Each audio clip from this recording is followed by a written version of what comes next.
Friend, आज हम हरियाणा के डीएलएड का प्रथम वर्ष का पेपर नंबर 5 का वीवीआई क्वेश्चन आंसर करेंगे, जो कि 6 तारीख को परीक्षा है, इसका एग्ज़ाम होगा। तो आइए चलते हैं पहला क्वेश्चन की ओर। पहला क्वेश्चन कहता है, गणित का संकल्पनात्मक एवं प्रतीकात्मक ज्ञान एक दूसरे को किस प्रकार प्रभावित करते हैं।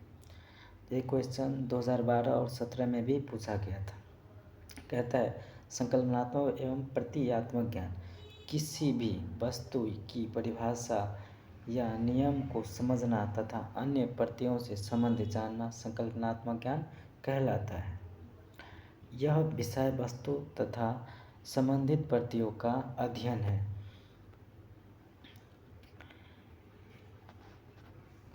यह विषय वस्तु या संबंधित प्रत्ययों का गूढ़ अध्ययन है। इसे वैचारिक, संप्रदायात्मक या अवधारणात्मक ज्ञान भी कहा जाता है। इसका दूसरा नाम अवधारणात्मक ज्ञान भी कहा जाता है। दूसरी ओर, किसी प्रश्न या समस्या को हल करने के क्रियात्मक चरणों की जानकारी प्राप्त करना प्रतीकात्मक ज्ञान है। इसे प्रकम्पनशील ज्ञान भी कहा जाता है। यह दो प्रकार के ज्ञान एक दूसरे से भिन्न होते हुए भी अलग नहीं किए जा सकते।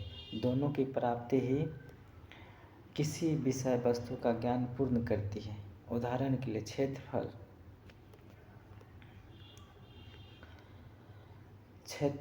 इस शब्द को सतह से संबंधित उसका अर्थ समझना संकल्पनात्मक ज्ञान है। यानी किसी भी वस्तु का क्षेत्रफल उसके सतह से संबंधित जो हम समझते हैं उसको संकल्पनात्मक ज्ञान है।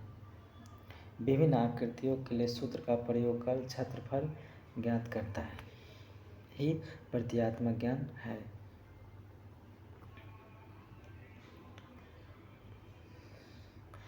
निश्चय ही केवल परिभाषा समझने में ज्ञान अधूरा है। इसी प्रकार केवल सूत्र याद कर सवाल हल किया जा सकता है, परंतु विषय वस्तु को समझा नहीं जा सकता था। दोनों प्रकार के ज्ञान की जानकारी अवश्य है। संकल्पनात्मक ज्ञान के आधार पर यही सूत्र या नियम का चयन किया जा सकता है तथा प्रतीकात्मक ज्ञान के आधार पर उसे ठीक ढंग से लागू किया जा सकता है।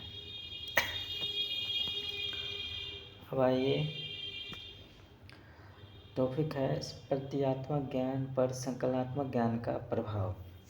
कह रहा है, प्रतीकात्मक ज्ञान पर संकल्पनात्मक ज्ञान का प्रभाव निम्नलिखित प्रकार से पड़ता है।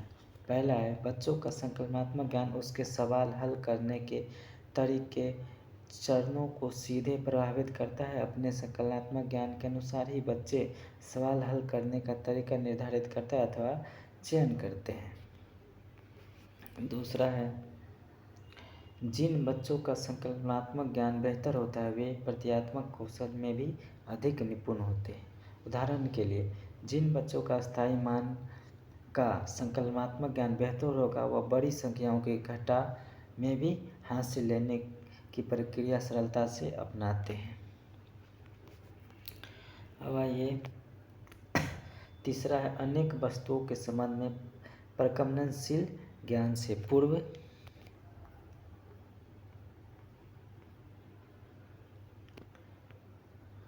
संकल्पनात्मक ज्ञान भी आवश्यक निश्चित है। उदाहरण के लिए, पूर्णांक की घटा जमा भिन्न की घटा जमा।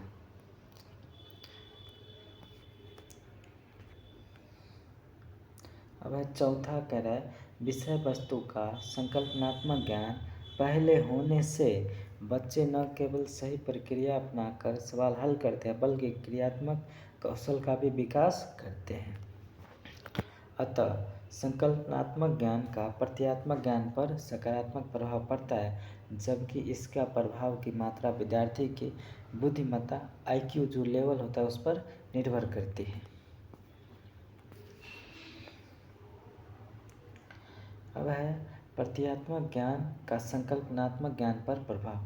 पहले था संकल्पनात्मक ज्ञान का प्रतीकात्मक ज्ञान का प्रभाव, यहाँ उल्टा है। कह रहा है, संकल्पनात्मक ज्ञान का तथा प्रतीकात्मक ज्ञान का आपस में गहरा संबंध है।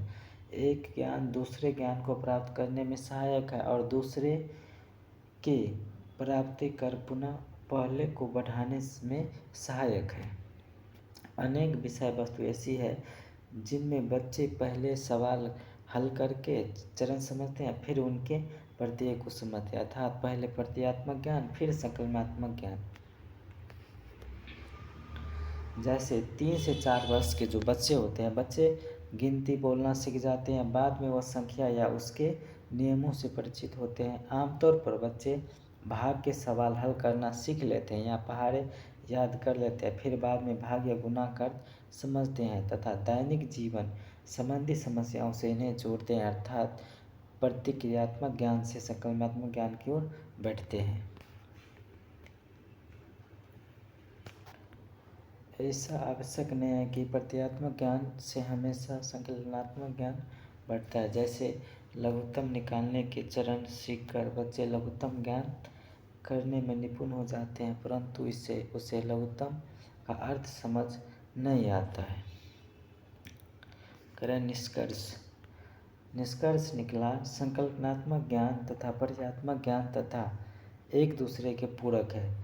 संकल्पनात्मक ज्ञान तथा प्रत्ययात्मक ज्ञान क्या है? एक दूसरे के पूरक है। संकल्पनात्मक ज्ञान प्राप्त करने से बच्चे अनेक सवाल हल करने की नई प्रक्रिया बना सकते हैं या पुरानी प्रक्रियाओं को समझकर अपना समझते हैं। प्रत्ययात्मक ज्ञान प्राप्त करने से बच्चे सही प्रक्रिया अपनाते हैं तथा संकल्पनात्मक ज्ञान विकसित करने से अतः संकल्पनात्मक ज्ञान प्रक्रिया निर्माण की ओर ले जाता है तथा प्रत्ययात्मक ज्ञान संकल्पनात्मक ज्ञान के विकास की ओर अग्रसर करता है। अब आइए दूसरा क्वेश्चन की ओर।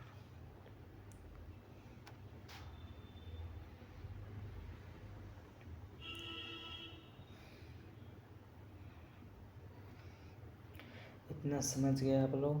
अब दूसरा क्वेश्चन कह रहा है, गणित की प्रकृति पर प्रकाश डालें अथवा गणित की प्रकृति एवं संरचना संबंधी विशेषता बताएं।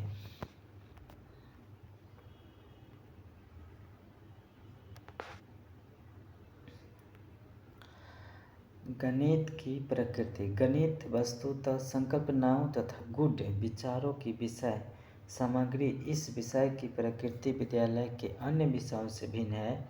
हिंदी इतिहास, अर्थशास्त्र, भूगोल, सामान्य विज्ञान आदि की विषय वस्तु जीवन के अनुभवों से सीधी संबंधित रहती है तथा इनके विषय क्षेत्र परस्पर अधिक गहराई से उतने जुड़े हुए नहीं होते हैं जितने गणित विषय वस्तु के हैं। हिंदी में यदि आपको तुलसी भली भांति समझ में नहीं आया तो भी सूरदास को समझने में आपको विशेष बाधा नहीं आएगी। इसी प्रकार भारत के प्राकृतिक भागों की जानकारी आपको पूरी तरह नहीं आए तो भी आप भारत द्वारा किए गए निर्यातों को समझ सकते हैं, किंतु यह स्थिति गणित में नहीं है। यदि आपको दशमलव के सिद्धांत स्पष्ट नहीं है तो आप किसी भी स्थिति में लंबाई, क्षेत्रफल, आयतन आदि से संबंधित समस्या को हल नहीं कर सकते।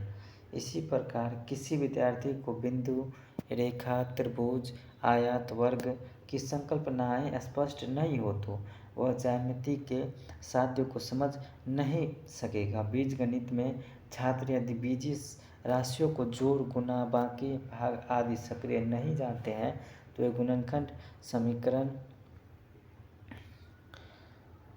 ग्राफ आदि की समस्याओं के दक्षता के साथ हल नहीं कर सकेंगे। ये तथ्य गणित विषय से विशेष रूप से संबंधित है तथा गणित विषय वस्तु की प्रकृति पर प्रकाश डालते हैं। अब क्वेश्चन में और भी तरीके से प्रश्न आ सकते हैं। आप कह रहे हैं गणित की प्रकृति एवं संरचना की निम्नलिखित विशेषता है। इसकी विशेषता भी हम करेंगे। पहला है विशेषता, गणित की भाषा अंतर्राष्ट्रीय। गणित की जो भाषा है वो इंटरनेशनल है। भाषा से यह तात्पर्य कि पद, संकल्पनाएं, सूत्र, संकेत, सिद्धांत, प्रक्रियाएं आदि विश्व के सभी विद्यालयों में गणित की लगभग समान विषय जो वस्तु है, जो कोर्स है, जो सिलेबस है, पढ़ाई जाती है। चूँकि गणित एक अंतर्राष्ट्रीय विषय है अतः इसके विकास में सभी देशों के जो गणितज्ञ हैं का योगदान रहा है। भाषा, भूगोल, रहन सहन, इतिहास आदि अलग होने के बावजूद गणित की भाषा में सभी देशों में समान है। जोड़, घटाव, गुणा,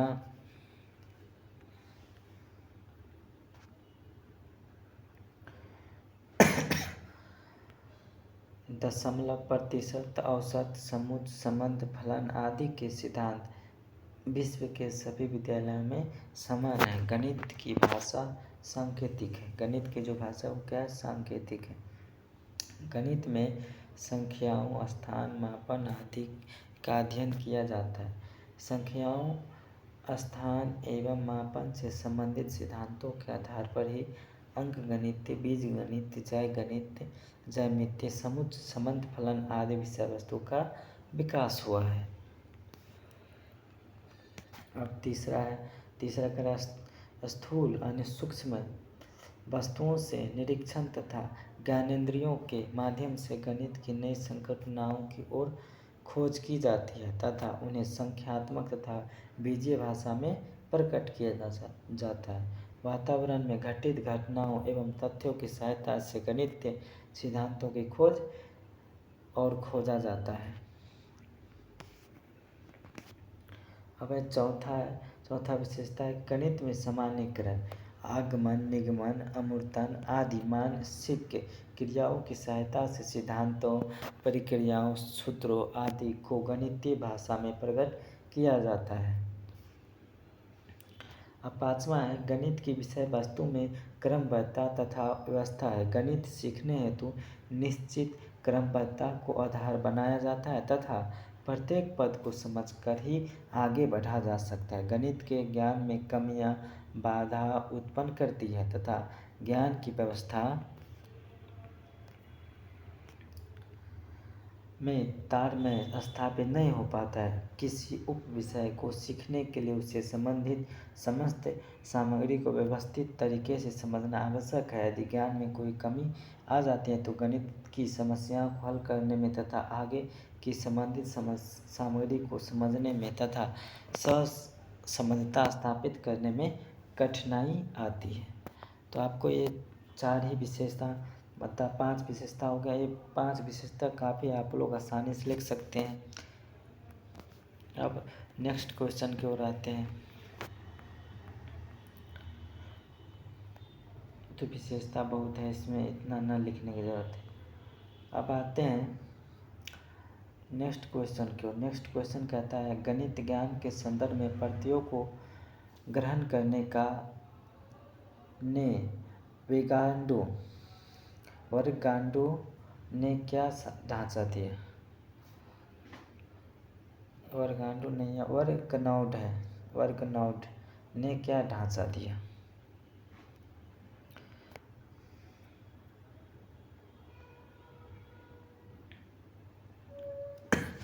चलिए इसको हम कहेंगे कि ग्रहण करने के लिए संगठित ढांचा दिया। वर्गनौड के ढांचे के आधार की है कि एक प्रत्यय विभिन्न परिस्थितियों में संबंधित होता है तथा एक परिस्थिति को अनेक संबंधित प्रत्ययों द्वारा विश्लेषित किया जा सकता है। इस प्रकार प्रत्यय एवं परिस्थितियां आपस में संबंधित होती हैं, एक दूसरे से जुड़े होते हैं। अतः वर्गनौट के अनुसार अधिगम परिस्थितियां ही संबंधित प्रत्ययों को अर्थपूर्ण बनाती है तथा अधिगम एवं ज्ञान दायरा तैयार करती है। इसी के लिए प्रत्यय मानचित्र मैप्स का प्रयोग शिक्षक के संकल्पनात्मक क्षेत्र को दर्शाता है। अब वर्गनौट के अनुसार परिभाषित कुछ इस प्रकार है। चलिए आगे पढ़ते हैं। संकल्पनात्मक क्षेत्र यह परिस्थिति का एक ऐसा समूह है जिसको समझने के लिए अनेक संबंधित प्रत्ययों की जानकारी आवश्यक है या विभिन्न गुणों वाले उन प्रत्ययों का समूह जिनका अर्थ उपलब्धि परिस्थितियों से होता है।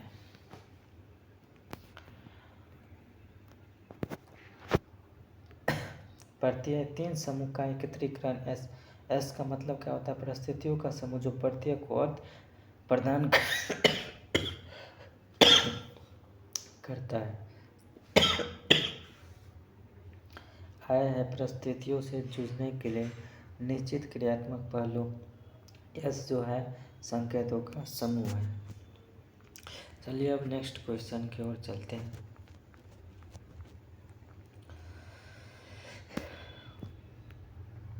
नेक्स्ट क्वेश्चन है, वर्कनआउट के ढांचे का बोधात्मक विकास से क्या संबंध है? वर्कनआउट के ढांचे में परिस्थिति का विशेष महत्व क्या है? परिस्थिति का विशेष महत्व दिया गया है वर्कनआउट के ढांचे में। बोधात्मक विकास करने व बढ़ाने में परिस्थिति की भूमिका विशेष है। जब विद्यार्थी किसी नई परिस्थिति का सामना करता है, वह अपने अनुभव के आधार पर सरलता से किसी जानी पहचानी परिस्थिति से उसे जोड़कर उसमें ढालने की चेष्टा करता है। यह पियाजे की विचारधारा के अनुरूप है। पियाजे है उसके जो विचारधारा है उसके अनुरूप है। अब है वर्कनआउट के अधिगम विचारधारा के अनुसार यदि लंबे समय तक प्रक्रिया चलती है तो व्यक्ति का बोधात्मक विकास करती है। यदि अधिगम प्रक्रिया कम समय की हो तो किसी विशेष प्रयोजन या विकास से संबंधित है। जब विद्यार्थी किसी प्रश्न या समस्या को हल करता है तो उसके द्वारा अपनाया गया रास्ता या हल विधि उसके ज्ञान का आकलन करते हैं। उसके द्वारा अपनाई विधि तथा गणितीय संबंध उसके थर्मोस इन एक्शन है तथा उसके ज्ञान के सही या गलत पैमाना है। वर्कनआउट के अनुसार परिस्थिति सिचुएशन को संबंधित करते हुए थर्मोस इन एक्शन अपनाया जाता है।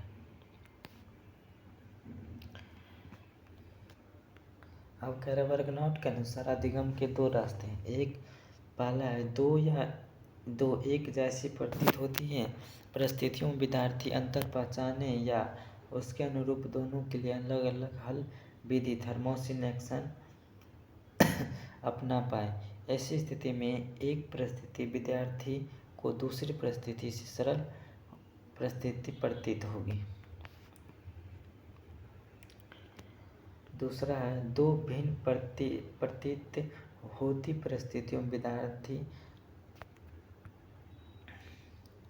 समान ढांचे को अवलोकित करके तथा दोनों परिस्थितियों के लिए एक समान विधि थर्मोस इन एक्शन का प्रयोग करते हैं। चलिए अब नेक्स्ट क्वेश्चन की ओर आते हैं।